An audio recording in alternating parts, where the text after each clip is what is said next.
Oh, good morning, Interbet fans, and welcome to the race meeting at Scottsville, 17th of June, and it's a 9-race program, and we will point out later in the preview why these guys have got absolutely no clue what they're doing. So, let's go with the first race, because we're trying to find you winners. A maiden juvenile plate fillies, 1,200 meters, and I'm going very strongly with number 9, Princess Arlo.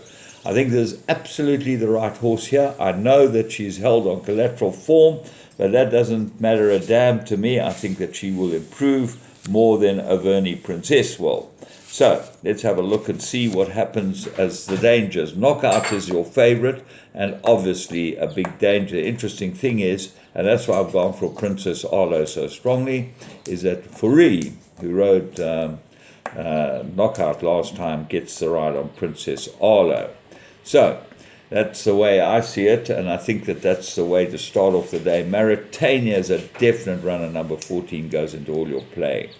Race 2, 1,200 meter maiden juvenile plate, and the interesting horse here is Mar del Plata, the Riverland runner. Nice Maybe Green was the form. Stratham was booked to ride it. Well, he's not riding it this time because Stratham don't like to ride first-timers at this late stage in his career. And I think that that's the reason. So Aries gets the ride. Well, that's a down step. I think Ashton's a nice rider, but he's certainly not a Stratham league and will never ride close to 5,000 winners. One Question of Faith, huge runner, and look for DeMello to improve this one. I thought it ran a very nice race first time out, and Yanakis obviously got some sort of chance. Let's move on to race 3. And there's the first leg of the place. Accumulated 1,200 meters. Well, Dreamland is impossible to oppose here.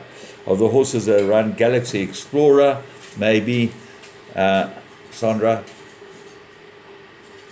And I just needed them not to go with a lawnmower at this stage, because that will ruin the preview. So let's move on to race 4. Pinnacle Stakes, 1750. And I'm going with 2 Lily Bell as the right horse. And I'm going against what I believe. I always believe second run after a race, don't go with them. But she's the right filly in this race. The horse she's got to beat is the favourite Alpha Betty, which won a nice race last time. But I'm not sure that Alpha Betty gets this type of trip, although she has shown she's got good form. She's certainly better over a mile, in my opinion. And this is a big step up. Lily Bell's got the form, and I think she'll go very well.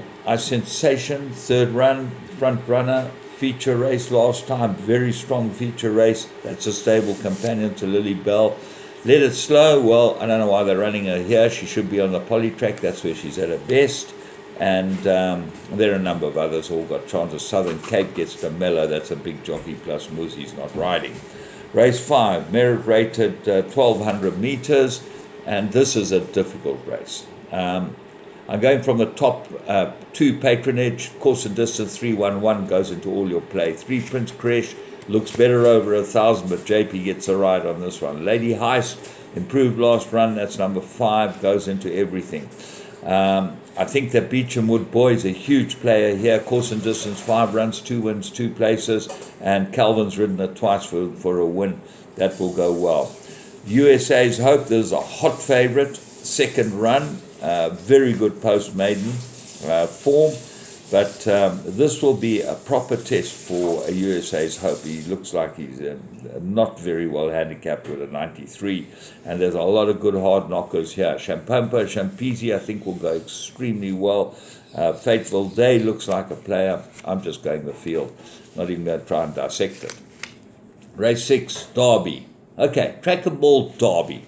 Now, this is it's come back to bite Gold Circle. Why they ever change a Derby from a 3-year-old race to an open race, well, this shows you. There's not one 3-year-old in the race. You can't call a Derby a 3-year-old race. And what type of field they got? They got 6 runners in the race, all 4-year-olds.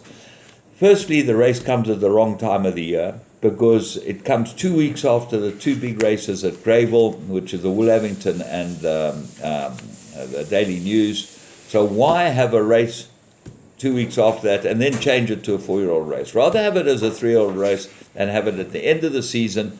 I would have it as sort of the last race meeting of the season. That's where it absolutely fits in perfectly. Give the 3-year-olds another chance.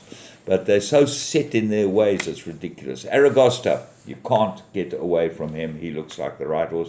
Shangani gets blinkers, which is always a play, and Salvatore Mundi is way out at the weights with Aragosta and should get murdered by him, but he might actually run very well, so I'm putting him into my play too. Race 7, Crack and Ball Oaks, 2,400 meters. Well, there's 3-3-year-olds here, and Hold My Hand is a favorite, and I think she's the right horse, third run after the rest. That run behind Rain in Holland was a fantastic run, really, really good run.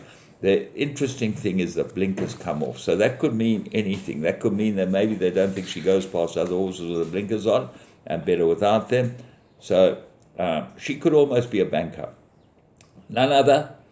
She seems held by Hold My Hand, but it depends about the blinkers. Silver Lynx will go back in the form. Silver Lynx is 6-1, and she beat Hold My Hand at exactly the same weights, 3 runs back and 4 runs back, over 1,800 meters. Maybe Hold My Hand better over this trip, but Silver Lynx is by Silvana out of a Fort Wood mare. She should go this easily. So she looks like a player. Light the Moon, I think, is the better of the older horses. Race 8, Pinnacle, 1,000 meters. Well, you get a full field here in Isivungu Vungu, who's probably the worst handicapped horse in South Africa, as I've always said. He's got a 4-time winner from 12 starts. He gets 130 merit rating. He got 11 points for winning last time. That is a shock. Anyway, that's what happened because he beat William Robertson. So, it just seemed like he should be absolutely home here.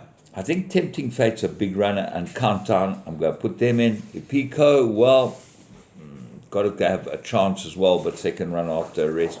Vasim gets blinkers. Don't leave him out of your play. Race 9, Maiden Plate, fillies and mares. They go 1,600 meters. I think they've got to put in 6 here. 6 horses. Number 2, at the apple of my eye. Improved last, was back last time, will improve again. St. Cloud improved last run as well. This was the form behind Bosnay, and they're very close between them. Bitcoin